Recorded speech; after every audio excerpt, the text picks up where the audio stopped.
Bonjour à tous et bienvenue dans cette nouvelle vidéo. Alors on va se faire un petit Argentine-Angleterre pour rendre hommage aussi un petit peu à Diego Maradona et en même temps donc, je vais vous dire ce que je pense de la PS5 depuis quelques jours d'utilisation. Voilà, je vais essayer de vous dire un petit peu ce que j'en pense.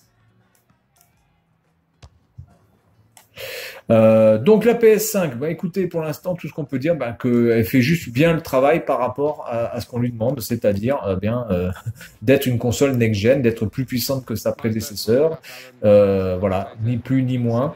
Alors c'est un peu dommage parce qu'on a quand même attendu pas mal de temps entre la PS4 et la PS5, il s'est passé 6 ans, bon, c'est-à-dire que c'est le temps normal entre généralement deux générations de consoles, il faut être honnête, mais là, on arrive, je pense, à la limite des puissances de machine que l'on doit évidemment réduire à une console, parce que évidemment, on peut pas faire des consoles de 50 mètres cubes, hein, on est bien d'accord, même si déjà la PS5 est déjà un gros cube et que la série X est aussi un gros cube en soi, il faut bien reconnaître que là, on arrive, je pense, je vais pas dire au bout du bout, mais les prochaines consoles, les prochaines générations de consoles n'offriront pas une puissance quand même assez hallucinante. Là, on est juste au x2 par rapport à une PS4 Pro.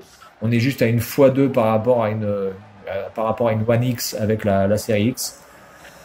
Donc voilà, ça fait le taf dans le sens que c'est plus puissant. Mais qu'est-ce que ça apporte vraiment de plus au niveau du gameplay, au niveau de la révolution ludique, vidéoludique? Eh bien, pas grand-chose en fait, parce que bon, on a beau avoir une manette DualSense, et ça, je ferai une vidéo sur cette manette plus tard. Honnêtement, il va pas falloir attendre grand-chose de cette manette DualSense. Il va pas falloir croire que ça va vous apporter une expérience de jeu incroyable, hein. Oui, quand vous tirez à l'arc, la gâchette est plus dure. Ouais, d'accord, ça c'est génial. Mais en fait, quel est l'intérêt vraiment de ça? On cherche encore. Donc du coup, eh bien écoutez. Je reste assez circonspect quant à la. J'ai sorti le goal bien comme il faut. Je reste assez circonspect donc du coup sur l'intérêt d'avoir fait cette next gen. Alors je pense que la next gen de chez Sony est sortie parce que Microsoft voulait en faire une, parce qu'évidemment vu les résultats quand même assez décevants de la One, il faut reconnaître les choses. La One s'est vendue quasiment 3 fois moins que la PS4. Et même avec une One X d'ailleurs, la One X qui s'est vendue quand même à très très peu d'exemplaires en fait. Ouh putain, là je suis baisé. Ouh, j'ai eu de la chance. Donc du coup, vous avez Microsoft qui a voulu sortir sa next-gen. Et je pense pas que Sony à la base était vraiment chaud pour sortir une next-gen, hein. Je pense qu'eux, ils étaient très bien avec leur PS4, elle se vendait bien. Tant la PS4 Slim que la PS4 Pro, voilà, ça se vendait bien. Ils ont dépassé les 100 millions d'exemplaires. Ça se vendait encore, pas de problème. C'était une bonne alternative à ceux qui voulaient une console puissante sans forcément reacheter une Switch, parce que la Switch, évidemment, tout le monde voulait avoir une Switch, mais bon, grosso merdo, si t'as pas de Switch, tu peux prendre une PS4 Pro, voilà, tu te fais plaisir. Donc je pense que c'est plutôt Microsoft qui a instillé le fait de pouvoir, de devoir prendre l'initiative de faire une console next-gen plutôt que Sony a voulu réellement, eux, sortir leur console next-gen. Après, ce que je peux dire et qui m'a profondément gonflé sur cette console, qui était déjà un petit peu le cas sur la PS4, mais sur la PS4, il y avait un moyen de contourner la chose, c'est le son. C'est-à-dire que on est en 2020, on est en 2020 avec en plus depuis quand même pas mal de temps, la mode des enceintes Bluetooth, etc., des barres de son Bluetooth, etc., etc. Et déjà sur la PS4, il n'était pas possible de pouvoir pairer une enceinte Bluetooth. Et c'est encore le cas. C'est encore le cas sur cette console. Nous ne pouvons pas. Et voilà, nous ne pouvons pas pairer une enceinte Bluetooth, même si vous avez une enceinte Sony. C'est-à-dire que j'ai une enceinte Sony qui m'a coûté quand même plus de 200 balles. Je ne peux pas la pairer. Elle est reconnue, mais elle ne peut pas se pairer. Elle ne peut pas. Voilà, je ne peux pas avoir d'audio. Donc c'est quand même assez incroyable à ce niveau-là. Je trouve ça juste hallucinant. Et encore, ce serait pas un problème si à l'arrière il y avait une sortie optique, sauf que maintenant même la sortie optique en fait elle n'y est plus.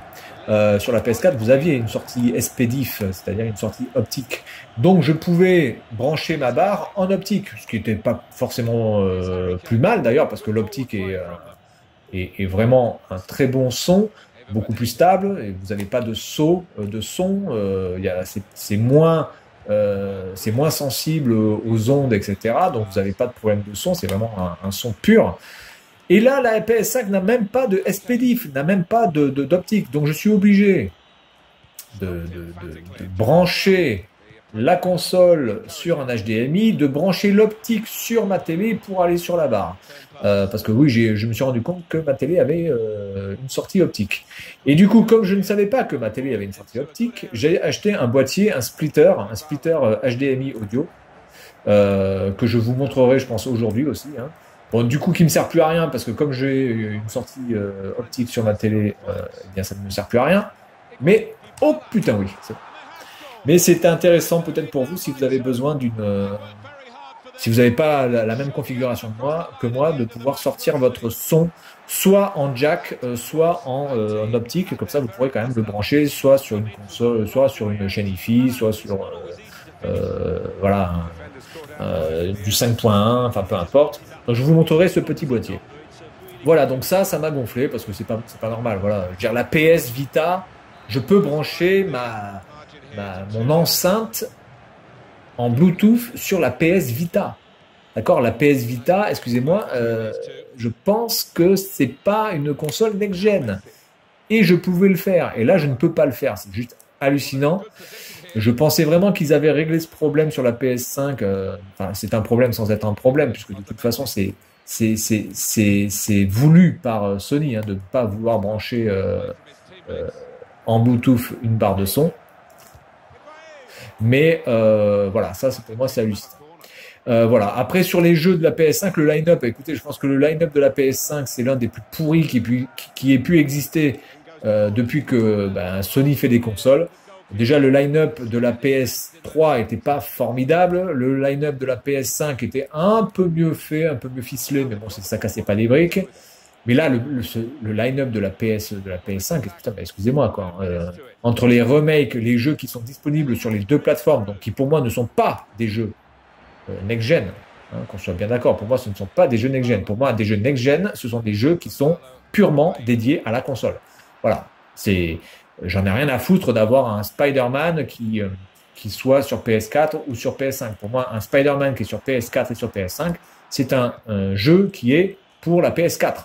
Et qu'on a adapté à la PS5. Mais ce n'est pas un jeu next-gen. Donc le seul vrai jeu next-gen pour l'instant qu'on a pu avoir, c'est Godfall, il me semble. Enfin, avec d'autres jeux évidemment, mais bon, Godfall en tête de liste, puisque le trailer était quand même assez alléchant. Bon, ça reste quand même apparemment un jeu moyen. Donc, je vais peut-être attendre que le jeu baisse pour pouvoir l'acheter. Mais voilà, on est quand même vachement sur notre fin en matière de jeux. Et encore une fois, ce sont les jeux qui font les consoles. Vous pouvez avoir des consoles qui font 50 teraflops. Si vous n'avez pas de jeu intéressant, personne n'achètera votre console. Il me semble quand même que depuis l'histoire des jeux vidéo, ça s'est prouvé maintes et maintes fois que la puissance d'une console ne suffisait pas à ce qu'elle se vende.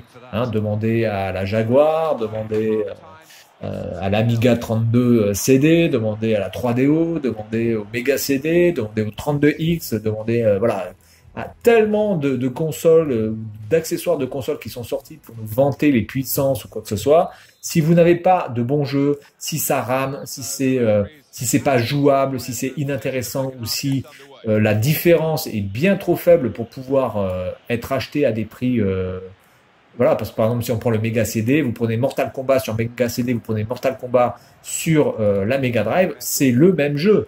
Voilà, vous avez juste la musique qui est mieux faite. Mais grosso merdo, vous n'avez pas de différence. Voilà, vous n'avez absolument aucune différence graphique ou quoi que ce soit.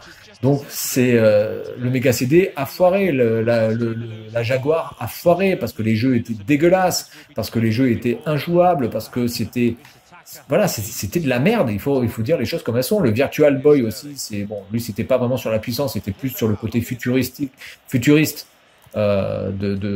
d'avoir des lunettes pour jouer, etc. Mais voilà, on s'en fout de ça. Ce qu'on veut, c'est les jeux. Vous pouvez avoir une console qui est pas puissante, si les jeux sont géniaux, si les jeux on se marre, si les jeux on a du fun et qu'on s'amuse à plusieurs, etc. Eh bien, ça fonctionne. Ce qui est le cas de la Switch. Voilà, la Switch, il me semble que la Switch fait même pas tout juste 1 teraflop. La Switch fait 1 teraflop. C'est-à-dire que dalle. Elle est 10 fois moins puissante que cette console-là, la PS5. Elle est 12 fois moins puissante que la Xbox Series X, mais elle se vend déjà à plus de 60 millions d'exemplaires. Pourquoi? Parce que les jeux sont fun. Parce que c'est intéressant de pouvoir porter sa console à l'extérieur, de pouvoir y jouer partout. Ils ont trouvé le bon truc qui fait que ça va se vendre. Et pourtant, la console n'est pas puissante. Donc encore une fois, la puissance des consoles, il faut bien comprendre une chose, que ça n'intéresse que les gens qui veulent avoir du 8K en ray tracing. Mais vous pouvez avoir des jeux en 8K ray tracing 120 FPS, les gars, si le jeu c'est une daube, si le jeu est mal optimisé, s'il n'y a aucune... voilà, si c'est inintéressant d'un point de vue du gameplay, eh bien, je suis désolé, les gens préféreront jouer à un Mario Kart ou à un Zelda que de jouer à ça. Et voilà, il n'y a pas à chercher plus loin, ça a toujours été comme ça. La puissance des machines n'a strictement aucun intérêt. La puissance des machines, ce n'est uniquement que dans le cas où vous jouez sur PC. Voilà. Si vous jouez sur PC, alors là, je veux bien comprendre qu'en effet, vous ayez envie d'avoir des monstres de puissance parce que là, vous pouvez vraiment avoir des trucs de fou qui fonctionnent très bien et en plus, c'est modulable, c'est facilement, vous pouvez moduler votre PC année après année, etc. Voilà. Mais pour les gens qui jouent à des consoles, la puissance, c'est pas le critère principal. Le critère principal, ce sont les jeux. Voilà. Donc sur cette PS5, je dirais juste qu'elle fait le taf. Elle fait ce qu'on lui demande, c'est-à-dire elle est plus puissante. Voilà. Elle fait juste ce qu'on lui demande de faire. Et puis, voilà, c'est tout. Ah putain, mais tu le fais trop tard, t'as pas cet hors-jeu, mec. Ah non, t'es pas hors-jeu? Si, tu devais être hors-jeu. Ah je croyais qu'il était hors-jeu. Ah si, il est hors-jeu. Donc voilà ce que je pense de la PS5. Maintenant, il reste plus qu'à attendre les jeux. De bons jeux, des jeux ou des exclus qui font vraiment la diff et qui feront que cette console se vendra vraiment à moultes exemplaires. Mais encore une fois, si vous n'avez pas encore la PS5 ou si vous la cherchez activement, je vous conseille franchement d'attendre. N'achetez pas la PS5 de suite. Achetez-la déjà au prix où elle doit être vendue et non pas 50% ou 100% du prix. Déjà, premièrement. Et puis même, voilà, attendez les jeux parce que pour l'instant, au niveau des jeux, on peut pas dire que ça soit vraiment très très très folichon. Voilà, donc c'est tout pour ce petit avis sur la PS5, voilà de ce que j'en pense. On va maintenant essayer de se concentrer un petit peu sur ce match, voilà, pour vous parler de Diego Maradona. Voilà, Diego Maradona qui est mort donc, il y a déjà plus d'une semaine. Donc Diego Maradona, pour tous les gens qui sont un peu de ma génération. Alors moi, je suis né un petit peu trop tard, je suis né en 82, donc évidemment, j'ai pas connu Maradona dans les grandes années, puisque les seules fois où j'ai pu le connaître, malheureusement, c'était la Coupe du Monde 90. Qu'est-ce que j'ai fait là? La Coupe du Monde 90, qui était une Coupe du Monde pourrie, et la Coupe du Monde 94, où il était chargé comme une mule de cocaïne.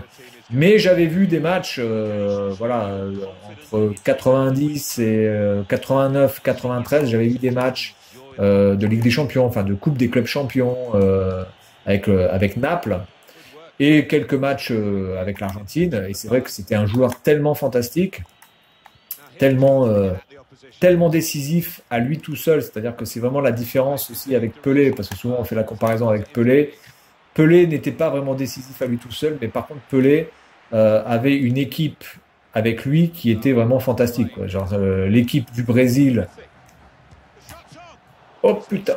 L'équipe du Brésil en 70 et 74, ce sont vraiment deux équipes du Brésil qui sont vraiment juste monstrueuses. Alors après, c'est vrai que ils n'ont pas gagné la Coupe du Monde 74, mais celle de 70, l'équipe de 70 du Brésil était parfaite tous les joueurs étaient quasiment bons. Et en plus, vous aviez Pelé. Donc, alors là, ça a rajouté du fois 10 dans l'équipe. Il faut bien savoir que dans l'équipe de Maradona, quand il est champion du monde en 86, en fait, il y a quand même très peu de joueurs qui sont magnifiques. Il y a des grands joueurs aussi, mais grosso merdo, c'est lui qui fait tout seul. Hein. Oh putain! Et donc, évidemment, avec la fameuse main de Dieu, alors là, c'est bizarre que c'est dommage qu'on ne puisse pas faire la main de Dieu, par exemple, qui n'est pas une sorte de code qui nous permette de faire la main de Dieu avec un petit truc, ça aurait été sympa.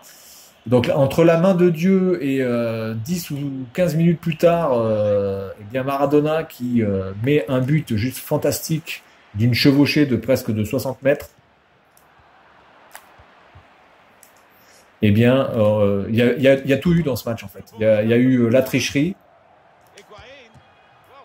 Il y a eu la tricherie et puis il y a eu le coup magnifique, le coup de maître de Maradona qui restera certainement, je pense, le plus beau but de la Coupe du Monde.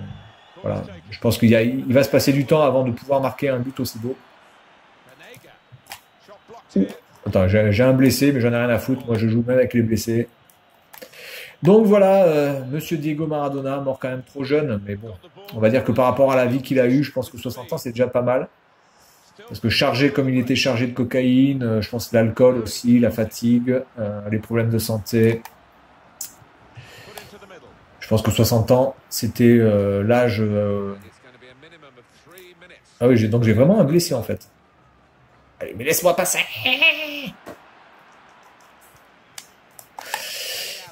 Voilà, donc écoutez, petite vidéo qui a un double but, parler un petit peu de la PS5 et de ce que je pensais de cette console, voilà. J'en pense rien de particulier, c'est pas bon, c'est pas mauvais, c'est juste le minimum syndical. Et Diego Maradona, qui lui par contre, c'est pas le minimum syndical, c'est juste certainement l'un des meilleurs. Voilà, Diego Maradona. En plus, sur la bannière, donc magnifique.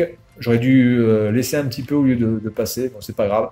Voilà, donc c'est tout pour cette vidéo. Et puis moi, je vous dis à la prochaine. Salut à tous.